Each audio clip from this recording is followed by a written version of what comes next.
Alright, hello everyone. Ang lecture natin ngayon, ang tawag is Psycho-Devotion, wherein ang gagawin natin in these kinds of lectures, babasa tayo ng isang biblical passage, kukuha tayo ng mga biblical insights, and then i-connect natin yan sa mga psychological issues. So this is like integrating psychological science with biblical wisdom. So ang key verse natin for this first lecture on Psycho-Devotion, yung John 3:16.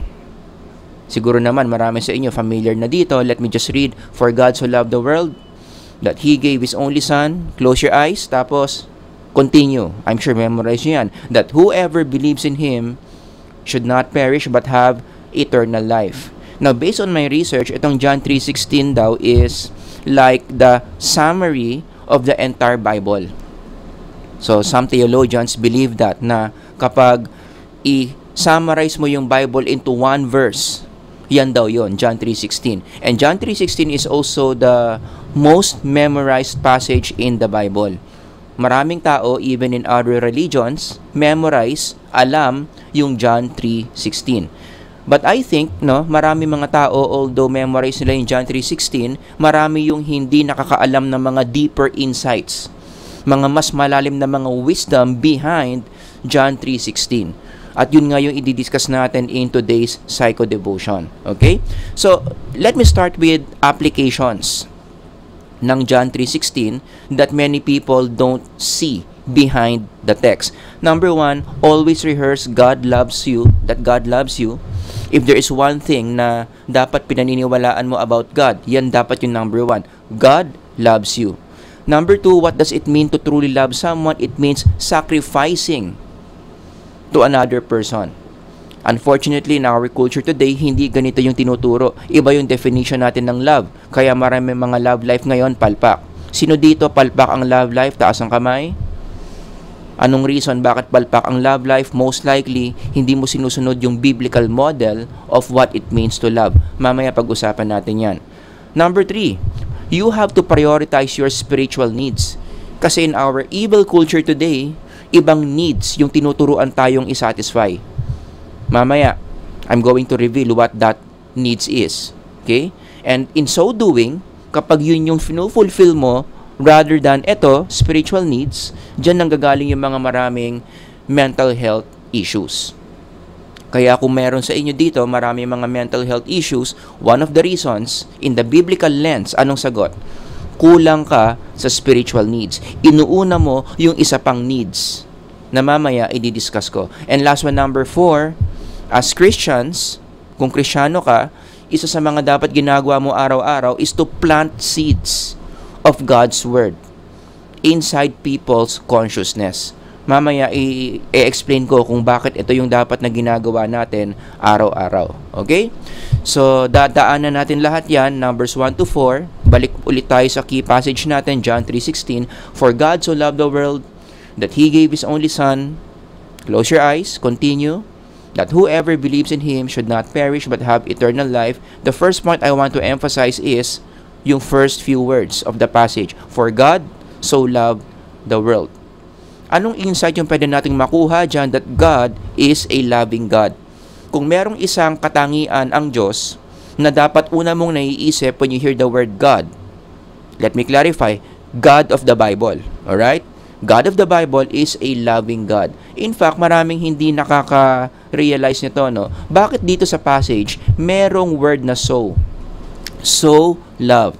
Although may mga versions kasi na love lang For God loved the world, pero majority of the versions, meron talagang word na so. And in basic English, pag sinabi mong so something, like so love, ibig sabihin yan, mataas yung level. Hindi lang niya basta-basta love. So love. So merong high level of love, above average. So hindi lang niya basta-basta mahal ang mundo, kung saan nandun yung mga tao, sobrang mahal niya yung mga tao sa mundo. Which again, supports the idea that God is a loving God.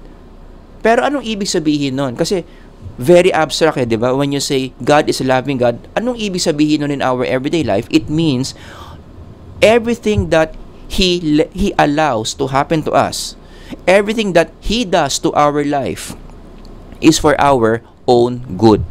Connected yung word na love and good. Pag mahal mo ang isang tao, anong gusto mo mangyari sa taong mahal mo? Lahat ng mga magagandang pangyayari. Lahat ng mga magagandang bagay. Mabubuting mga bagay. You want to happen to that person that you love. The same thing with God. If God is a loving God, exactly what He wants to happen in our life, everything is good. Ang cross-reference natin dyan is Romans 8:28. Diba? For those of you who remember, for everything work together for what? For the good of those who love God. Whether it's good events or bad events, anong dapat mong sasabihin? Kung mangyari sa itong good or bad events na to, that these things happen because God loves me. Nagigets nyo? Let me be more specific. Halimbawa, nakuha mo Christmas bonus mo dahil dyan nakabili ka ng bagong kotse. Bakit nangyari yan? Because God loves you. Nalugi yung business mo. Kaya ngayon, sinasara mo na yung shop mo. Sinususian mo na, nilalagyan mo na ng signage na close. Bakit nangyari sa yan? Sagot, because God loves you. Okay? Meron kang isang exam na mahirap, inaral mo for 1 month. Naipasa mo, kaya license ka na. Licensed professional ka na. Bakit ka nakapasa sa exam? Sagot, because God loves you. Ang healthy naman ng lifestyle mo, kinakain mo naman yung lahat ng tamang kainin, hindi ka naman nagbibisyo, maingat ka naman sa mga galaw mo, pero nagkasakit ka ng matindi. Nagka-COVID ka. Bakit nangyari sa yan? Sagot, because God loves you. Ganyan ang tamang interpretation, no, sa mga events sa buhay natin. Most people kasi, they define God's love based on the good things that happen to them. Now, that's only a partial truth. Totoo naman yun, kaya ka may bagong kotse, kaya ka nakapasa sa exam, because God loves you. May plano siyang maganda para sa'yo, so those good things happen. Pero let's not forget na kahit pangat yung nangyayari sa atin, it is still an expression of God's love. Kasi most people, kapag ganun yung paningin mo sa Diyos, no, mahal lang ako ng Diyos, kapag magagandang bagay yung nangyayari sa akin, risky yan kapag may masamang nangyari sa'yo. Kasi pag may masamang nangyari sa'yo, ang ko-conclude mo, God does not love me. E paano kung mas maraming bad events yung nangyari sa'yo? 5. Yung good event sa'yo, 1 lang. Anong conclusion mo? God hates me. To the point, may mga tao, from God hates me, nagiging there's no God. Hence, nagkakaroon ng atheist. Nagigets nyo? So, yan yung dapat mahalaga nating malaman about the quality of God, that He is a loving God, just like what John 3:16 is saying. Now, yung mga critics of the Bible, the critics of God, ang sasabihin, no, God is not loving. In fact, God is a killjoy God. God is a punishing God. And studies show that this is one of the reasons kung bakit may mga tao mababa ang spirituality or even nagiging atheist. The more na naniniwala ka that God is killjoy, that God is a punishing God, the more likely hindi ka nagkakaroon ng intimate connection with God. When you see in your mind, ganito, yan, as you can see in the picture, if you see an angry God. Diba? How many of you may ganyang picture kay Lord? God is an angry God. Nanonood siya from heaven sa mga ginagawa ko, nag-aantay siya na magkamali ako para sendan niya ako ng punishment, para lumungkot yung buhay ko. Tapos yung mga critics na to, magsasite pa ng mga Old Testament examples. Eh, di ba yung Diyos na sinasabi mong loving, yan yung nagpunish, pinarusahan yung mga tao sa Sodom and Gomorrah. Di ba yung Diyos na sinasabi mong loving, di ba yan yung Diyos na nagpadala ng mga ahas sa mga Israelites noong complain sila ng complain? So, hindi ko maintindihan, why are you saying that this God of the Bible is a loving God kung ginagawa naman niya yung mga yan? So, when you hear someone say that, ano ang tamang response dyan? You have to understand, sabihin na natin ang Diyos killjoy kasi ang dami niyang utos, ang daming commandments na dapat sundin. Sabihin na natin, nagpaparusa ang Diyos sa mga tao, which is totoo naman biblically. God punishes people for wrongdoings. Totoo yung killjoy, sabihin natin. Totoo yung punishing, pero why is He doing it? Because this is done in the context of His love. God does not become killjoy, quote-unquote. God does not punish out of random mood. Yung trip lang niya sa Tagalog. Hindi niya ginagawa itong mga to kasi trip lang niya. Ginagawa niya yung mga yan because of His love for His children. Cross-reference natin dyan yung Proverbs 3:11. Anong sabi dyan? Do not despise the Lord's discipline. So yung word na discipline doon, syempre painful yon. Meron doong pain involved sa pagdidisiplina, pero that is being given by God out of His love. Right? Do not despise the Lord's discipline because He disciplines those He loves. So kaya siya killjoy, maraming utos, kaya siya nagpaparusa for our own good. And why does God want the good for us? Bakit gusto niya yung mga makakabuti sa atin? We go back again to the nature of God's love. Because God loves us.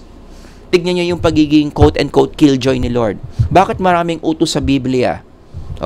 Kasi yung mga utos na yon, in psychological terms, becomes our protective factor from evil things in this world.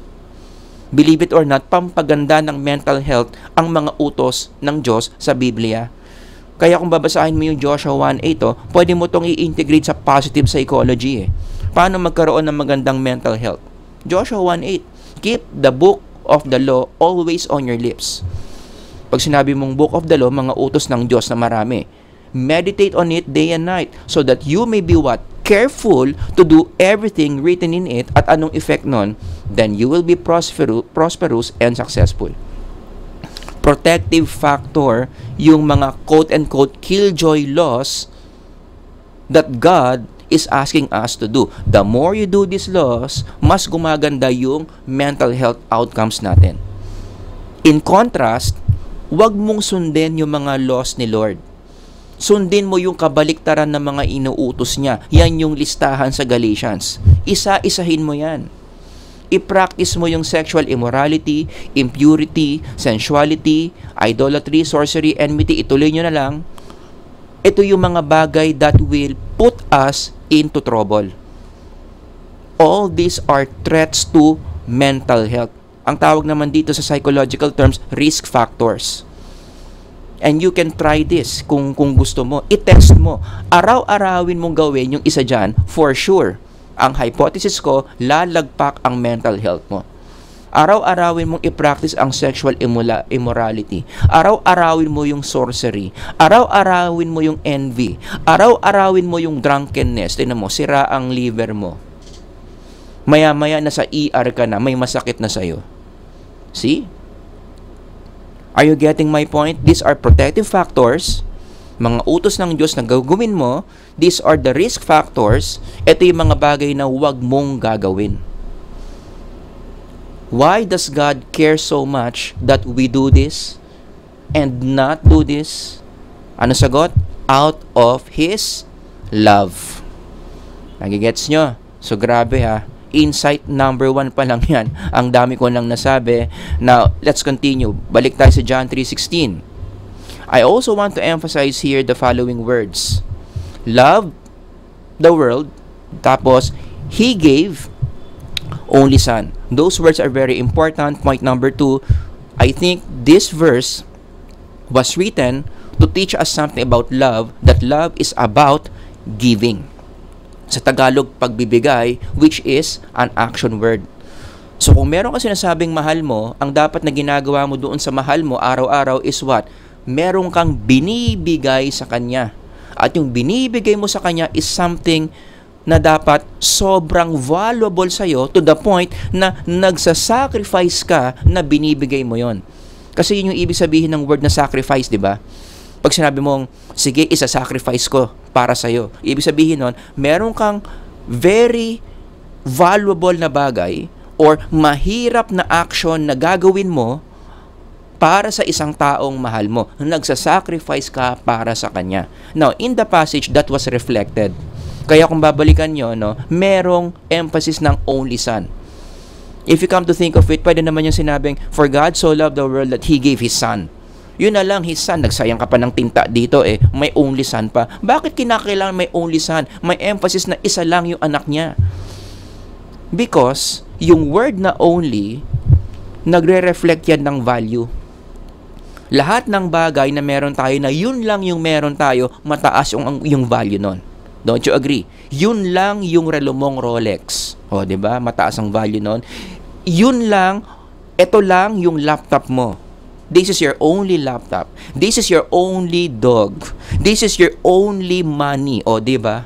Matataas ang value nun. So, the reason why may emphasis ng only dito sa sun, because the son that God gave, merong mataas na value sa kanya. Kaya, ang tawag dyan is, nag-sacrifice siya. Why did God sacrifice His only son? Because this is His way of showing how much He loves people.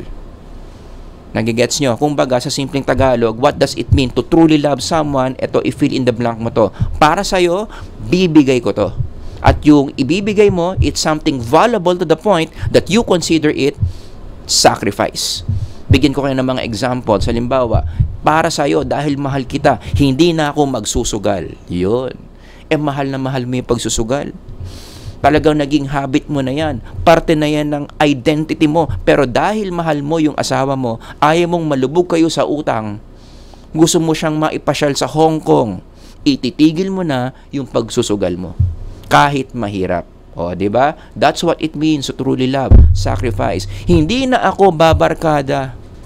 Kasi yung barkada mo, tuwing kasama mo, lagi na lang kayo nagiinom. Lagi na lang kayo ng bababae. Dahil mahal na mahal mo yung asawa mo, isa-sacrifice mo yan. Mahirap man silang hindian. Mahirap man silang tanggihan. Pag tumatawag na sa cellphone mo, nagyayaya na. Naririnig mo na sa background yung tugs, tugs, tugs. Kahit mahirap gawin, dahil mahal mo asawa mo, isa-sacrifice mo yan. Lalo na to. Di ba? Etong mahirap ibigay. Dahil mahal na mahal mo yung asawa mo, sa tingin mo, deserve niya yung best cellphone. Kahit kulang pera mo, gagawan mo ng paraan para mabigay sa kanya yung gusto niyang iPhone. Magsasacrifice ka. So, hahanap ka ng extra na trabaho, magsisipag ka para makaipon ka ng pambili ng iPhone. Nagigets nyo? Nagkakaroon ba kayo ng picture? What does it mean to truly love? It means sacrificial giving.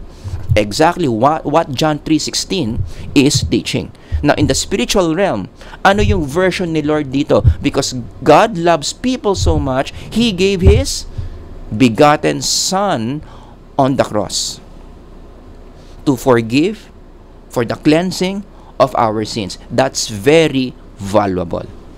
Nagigets nyo? Ngayon, yung direct application nito in our everyday life, bakit marami mga tao ngayon nagmamahal pero hindi sila masaya? Sino dito ganyan? May mahal ka, pero hindi ka masaya sa relationship mo. Taas ang kamay. Taas. For those of you who are in that situation, ano kaya ang reason? Why? Kasi, in the biblical lens, ang sagot dyan, baka mali kasi yung model of love na ginagamit mo.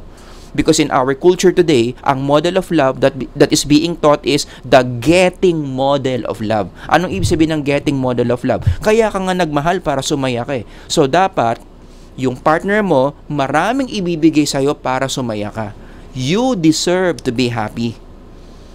Yan ang training sa atin. Love is not about doing, it's about feeling. So when the feeling is gone, hindi ka na kinikilig sa kanya, you have fallen out of love. Okay lang, leave that person. Look for that person that truly makes you happy because you deserve to be happy. Very emotion-based, very selfish form of love. Yung version ng mundo. Tapos may mga ganyan pang quotable quote. Sino dito naniniwala dito in a scale of 1 to 10? I deserve the best and I accept the best now. So ito ngayon yung standard na ina-apply mo sa jowa mo. Kaya yung jowa mo nape-pressure. Gusto mo lagi yung best mo o yung best niya. At nagagalit ka kapag hindi mo nakukuha yung best. Kapag nagkukulang siya, galit na galit ka. Siya rin ganun. Sa'yo, ano nangyari sa relationship? Pareho kayong pressured. Pareho kayong stressed. Namamatay yung relationship.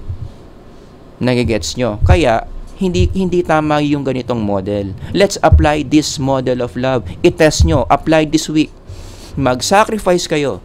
Magbigay kayo ng mga valuable things sa bebe mo, sa mga jowa ninyo, for the next 3 days. Yan lang yung gawin nyo. Mag-sacrifice kayo na mag-sacrifice para sa karelasyon ninyo.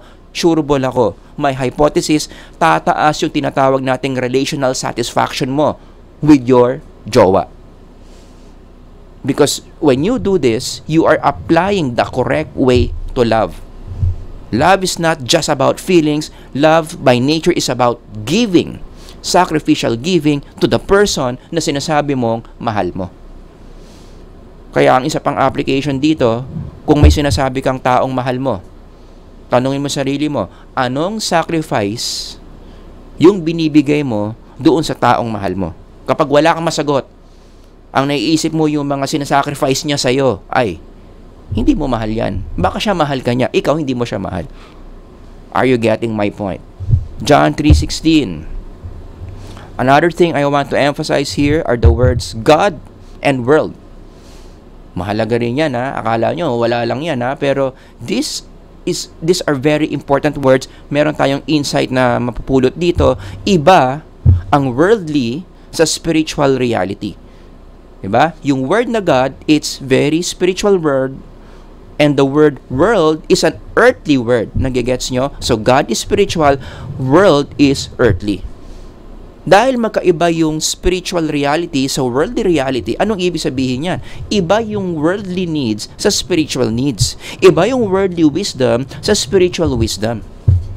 Kaya dapat ang tingin mo sa reality ganon. Merong dalawang mundong magkaiba. My spiritual, my worldly.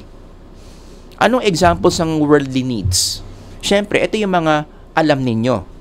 Right? Super familiar kayo. Siyempre, kailangan mo ng pagkain. Kailangan mo ng kanin, kailangan mo ng ulam, kailangan mo ng tubig. Kung may pera ka, pang iced tea, pwede. Or iced coffee. Yan. Kailangan mo siyempre ng wifi, tama? Ang wifi ngayon, needs na yan. Pag wala kang wifi, anong nangyayari sa'yo? Nag-withdrawal symptom ka, di ba? Bumubula yung bibig mo kasi wala kang wifi, hindi ka makapag-Facebook.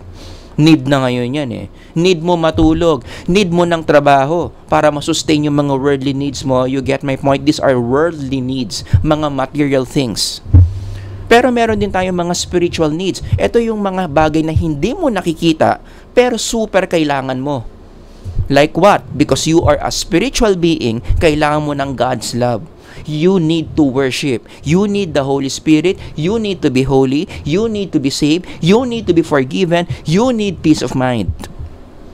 Yan ang mga spiritual needs. Ibang-iba sa mga worldly needs. And the thing is, hindi lang sapat na i-differentiate mo yung worldly needs sa spiritual needs. Kinakailangan, meron kang i-consider dyan na priority.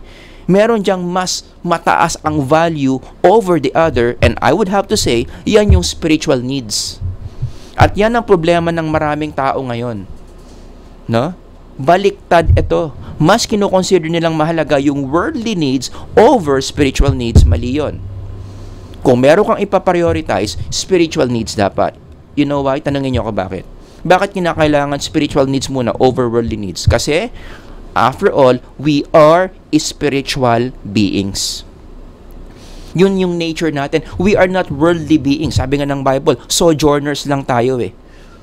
Dumadaan lang tayo sa mundo, pero ang destination natin sa spiritual realm. Because we are spiritual beings. We are spirits in a body. So kung meron kang dapat unahin sa sarili mo, ito yon. Ito yung ibigay mo muna sa sarili mo bago ito. Hindi ko sinasabing huwag mong ibigay sa sarili mo itong worldly needs. Kailangan mo kumain. Kailangan mo ng wifi, o naman. Kailangan mo matulog. Pero ito muna uunahin mo kasi mas mataas nga yung value nito kumpara dito. Kumbaga sa pag-shopping, mas mahal to kumpara dito. Sabihin niyo na naman, saan ko na naman nakakuha yung ganyang thinking? Kahit si Abraham Maslow mag-a-agree sa akin eh. Babangon sa hukay si Abraham Maslow, makikipag-appear sa akin. Kung titignan mo yung hierarchy of needs of Abraham Maslow, 'di ba? Meron siyang physiological needs dito. Oo, base nga yan ang hierarchy. Pero after ng physiological needs, yung higher needs, which is more important, harder to achieve, From safety and security, papuntang self-actualization, spiritual to in nature. Mas marami tayong spiritual needs, mas kailangan natin yung spiritual needs than physiological needs. In fact, pwede mo nga itong interpret kaya mo kailangan ng physiological needs para magkaroon ka ng lakas papunta sa pagkuha ng spiritual needs. Nagigets nyo? So yung physiological needs, tulay lang yan. Hindi yan yung destination. Ang tunay na destination is to give yourself the spiritual needs. Kasi nga, spiritual being ka. Kaya ang application dito between the worldly needs and spiritual needs, ito muna unahin mo. Yan, ito muna unahin mo. Yung spiritual needs. I-prioritize mo to. Kunin mo muna yung God's love. Mag-worship ka muna kay Lord. Kaya nga, di ba sa first commandment, ano yung first commandment? If you read the 10 commandments, the very first commandment, it's a form of worship. It's an expression of worship. Kaya na lang tumingin. Later on, nung tinanong si Kristo sa New Testament, ano ang pinakamahalagang commandment, yun din yung sagot niya. Love the Lord your God with all your mind, with all your soul, with all your strength. That's a form of worship. It is a need. Bigyan mo muna yung sarili mo ng spiritual needs more than the worldly needs. Meron akong challenge dito. I-try mo for 1 week. I-prioritize mo yung spiritual needs mo. Palitan mo yung how you do things in your everyday life. Spiritual first over the worldly. Pray muna bago ligo or almusal. Yan. Sino dito nakaka-relate? Sino dito pag gumigising sa umaga, ang una niyang ginagawa worldly? Such as, kuha ka agad ng cellphone, browse ng Facebook. Sino dito ganyan? Taas ang kamay. Di ba yung cellphone worldly yun? Pero maraming tao, yun ang priority pagising. Pagising, kuha cellphone, browse ang Facebook, worldly things. Pray muna. Gising ka sa umaga, pray muna. Thank you Lord, meron na naman akong bagong buhay. Meron na naman akong chance to live. My purpose, salamat po. Ganun dapat. Pray muna bago maligo, bago mag-almusal, bago mag-cellphone at mag-Facebook. Simba muna bago pasyal. Dapat ganyan talaga, di ba? Lalo na kapag Sabbath day. Church muna bago SM. Church muna bago mag-Star City. Yung iba baliktad Nag-shopping muna bago nag-church. Di ba? Bible muna bago pera. Yan ang mahirap. Kasi nga, sa culture natin, ang ine-emphasize yung worldly, yung pera. Pera ang pinakamahalaga. So, ang Bible, binabasa na lang yan towards the end of the day. Bago matulog, at nung binabasa yung Bible dahil pagod siya sa kakakita ng pera, nakatulog pa. Sino dito nakaka-relate? 5 minutes na nga lang magbasa ng Bible, nakatulog pa. Yun. Ministry muna, ibig sabihin, serving God muna, bago ka mag-basketball. Hindi naman masama mag-basketball. Papawis yan kailangan yan ng katawan mo. Pero bago ang katawan, espiritu muna. Serve God first, then, you play basketball. Diba? Subukan nyo to. 1 week, 1 month. Ganito ang gawin mong setup. Spiritual first over the worldly. Hypothesis, tataas yung well-being ninyo. Punta naman tayo doon sa wisdom. Diba? Iba yung worldly wisdom, iba yung spiritual wisdom. Bakit maraming mga tao ngayon mataas ang mental health issues? Ang daming may anxiety, ang daming may depression. Ito ang sagot. Because many people today, ang ina-apply na wisdom sa buhay nila, worldly wisdom more than spiritual wisdom. Karamihan ng mga wisdom that they apply saan nanggagaling? Advice ng mga YouTubers, advice ng mga influencers that are very high in worldliness. Hindi na lang ako magbabanggit ng pangalan, pero siguro naman may mga kakilala kayong ganyan. Puro kamunduhan ang ituturo. At yung mga kamunduhan na tinuturo, especially the young people, yun yung i-apply nila sa mga buhay nila, mga kamunduhan din. Nagigets nyo? Kaya ang alternative dyan, kung gusto mong gumanda yung mental health mo, bawas-bawasan mo to, increase mo, dagdagan mo ng todo yung spiritual wisdom na ina-apply mo in your everyday life, which you can find where? In God's Word. Kaya nga sabi ko, God's Word muna, bago ka makinig sa mga influencers na to. Kasi ibang-iba talaga yung wisdom ng God's Word sa wisdom ng mundo na tinuturo ng mga influencers. Like for example, anong ituturo ng mundo about what's the point of life? Ang sasabihin ng mundo, happiness. You deserve to be happy. You do everything that makes you feel right. You follow your heart. Sino dito nakaka-relate? Taas ang kamay. Yan yung philosophy niya sa buhay. Yan yung guidance mo everyday. Gagawin ko kung saan ako masaya. Kung ang sagot mo yes, kung nagtaas ka ng kamay, guess what? Na-program ka na ng mundo to be like that. Pero sa totoo lang, because we are spiritual beings created in the image of God, of the Bible, hindi happiness ang point eh. The point is to be holy. Kaya nga sinasabi dito, be holy because I am holy. Between being happy and being holy, ano ang programming natin as spiritual beings? Talaga dapat tayo holiness over happiness. Maraming tao baliktad. Ito yung ginagawa. Everything that makes them feel happy. Kaya yung holiness nawawala sa picture, mental health issues. Nagigets nyo? Another example, in finances, anong sasabihin ng mundo? Ang number one goal mo sa pera mo, paramihin mo ng paramihin yan. Para maging happy ka, i-connect mo dyan. Diba? Ito yung destination. Ito yung paraan. Magpayaman ka na magpayaman para mapapasaya mo yung sarili mo. Para mabibili mo lahat ng gusto mo. Bilhin mo yung iPhone, bumili ka ng malaking kondo, bumili ka ng sports car, mag-around the world ka. That's the template of the world. Ibang-iba sa template ng spiritual. In fact, sinabi ni Kristo, no, sa New Testament, anong gagawin mo sa yaman mo? Huwag mong paramihin. Anong gawin mo? Ibigay mo sa mahihirap. Gamitin mo yan para makatulong sa iba. That way, you become holy.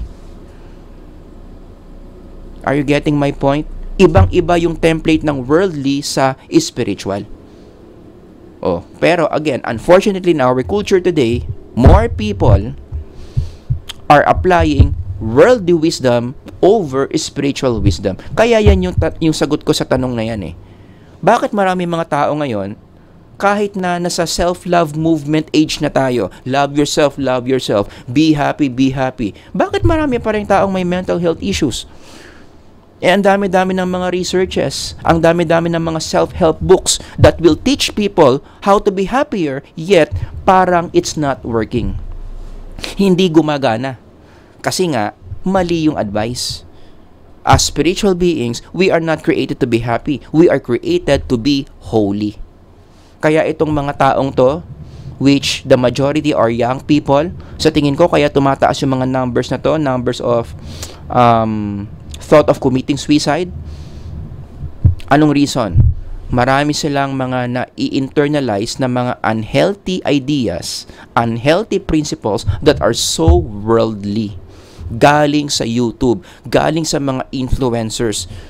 Kaya disadvantage to sa biblical lens, no? That the Philippines is the social media capital of the world. Sa tingin ko, hindi tayo dapat matuwa dyan. Hindi ito dapat pinagmamalaki because in the spiritual level, it is destroying a lot of people. Dahil marami mga kabataan, social media ng social media, ano yung mga napupulot nilang mga principles about life? Worldly. Konting-konti hanggang sa wala yung spiritual ideas. So, anong effect? Ito na yung effect. The numbers are rising. Mental health issues. Last one, balik tayo sa John 3:16. I want to emphasize on those last words. Whoever believes in Him should not perish, but have eternal life. What insight can we learn from here? That the believing in God, or believing in Jesus, is the most important belief. Pinakamahalagang paniniwala na maniwala ka that Jesus is the way to eternal life. Mas mahalaga pa yan kaysa political beliefs mo. Mas mahalaga pa yan kaysa money beliefs mo.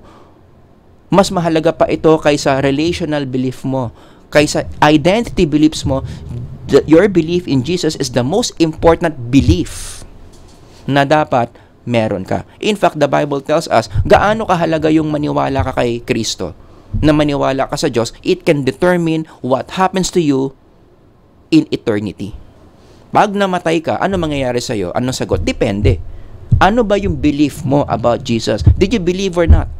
Anong sabi ng John 3:16? If your answer is yes, you believe, you will have eternal life. If your answer is no, you will perish. Please lang, wag naman kayo magalit sa akin.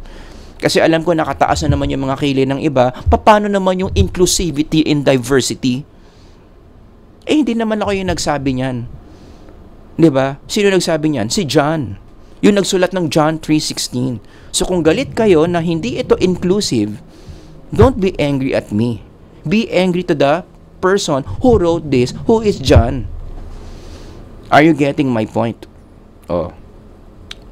Ngayon, this is bad news. So mahalaga pala yung belief in Jesus because it will determine your eternity. What happens to you after life, no? After death. Ang bad news dito, parami yung mga tao hindi na naniniwala sa Diyos. Tumataas yung number of people who are atheists and agnostics. Kayo na lang bahala mag-research no, kung ano yung mga yan, pero ang bottom line lang dito, kung atheist ka, kung agnostic ka, hindi ka naniniwala at all sa Diyos. Nagigets nyo? Ngayon, ang isa pang bad news dito, other than the numbers are increasing, our evil culture further reinforces, further tolerates this attitude, this belief. Tapos gagamitan pa ng mga very technical words that many people like, such as religious freedom. Or yung iba, gagamitin yung word na tolerance, inclusivity, and diversity. I hope by now you can see how risky this idea is. Kung totoo yung sinasabi ng John 3:16, going back, which is totoo to 100% because this is God's word. You believe in God, eternal life. You don't believe in God, you perish. Paano na tong mga to? Diba? Tapos, mas mahirap pa silang maniwala kasi nga, pagbibigyan ng culture, ito-tolerate ng culture. Religious freedom dapat. Kung hindi sila naniniwala, hayaan mo sila. That's their right. Huwag mong ipilit. In the first place, huwag kang mag-preach dyan. Kasi dapat, inclusivity and diversity tayo dito. Don't preach God's word. We should stay neutral. Marami mga institutions na practice na yan. In the name of religious freedom, in the name of inclusivity and diversity. In the earthly level, mukhang okay yung ganyang mga policies, but in the spiritual realm, mukhang hindi okay kung ano mangyayari if we continue doing this, if we continue tolerating this. Diba? Kaya ang application dito, no, in connection to number 4 is, we should really plant seed of God's word. Para naman itong numbers na to, bumaba. Pataas ang pataas yung mga taong hindi naniniwala sa Diyos. So one way para ito bumaba, sana gawin natin yung part natin to plant seed of God's word in people's consciousness. After all, God's word is very powerful, don't you agree? Nakakapag yan, makapasok lang yan sa consciousness ng tao, akala lang natin walang effect. But as time goes by, yung mga tinuro mo sa kanya mga God's word, God's principles, unti-unti nag-grow na pala sa kanya. Until it comes to a point, the Holy Spirit speaks to him, speaks to her. That person believes in God. Kaya ko nga ginawa tong YouTube channel na to I hope I am planting God's word into people's consciousness. For sure, given the content of this lecture, very spiritual, marami hindi manonood nito. But I pray na yung mga taong manonood nito, tapos wala pang God's word in their lives, sana I'm successful in planting God's word into them. At isang araw, bigla na lang yan uusbong, bigla na lang yan magte-take effect, and people would believe. Diba? Kaya going back to this graph, bakit sa tingin nyo tumataas yung agnosticism, yung atheism? Again, i-connect mo na naman yan sa social media capital of the world, ang Pilipinas. Imbis na God's word ang napaplant sa consciousness ng tao, words nino, words ng mga worldly people. Na negative ang effect sa mga espiritu natin. And I have data for this. Ito, very interesting. Meron pa lang tinatawag na Facebook effect. Na the more nagfe-Facebook, the more nagso-social media ang mga tao, especially the young ones, mas tumataas yung chance na bumababa yung spirituality nila. More likely they don't believe in God. More likely they doubt the existence of God. More likely they become angry at God. Less likely they go to church, spirituality suffers. Kasi nga, ibang seed yung napaplant sa mga consciousness nila. Nagigets ninyo? So, grabe, no? John 3:16 pa lang yan, isang passage pa lang yan from the Bible. Yan na yung mga applications. That's how powerful God's word is. So sa mga susunod nating mga psycho-devotion, ganyan ulit yung gagawin natin. For the meantime, yan muna tayo sa John 3:16. I hope you learn a lot. Kung meron kayong mga questions, comments, ilagay nyo lang dyan sa baba. Sir Howard here. God bless everyone. Bye-bye.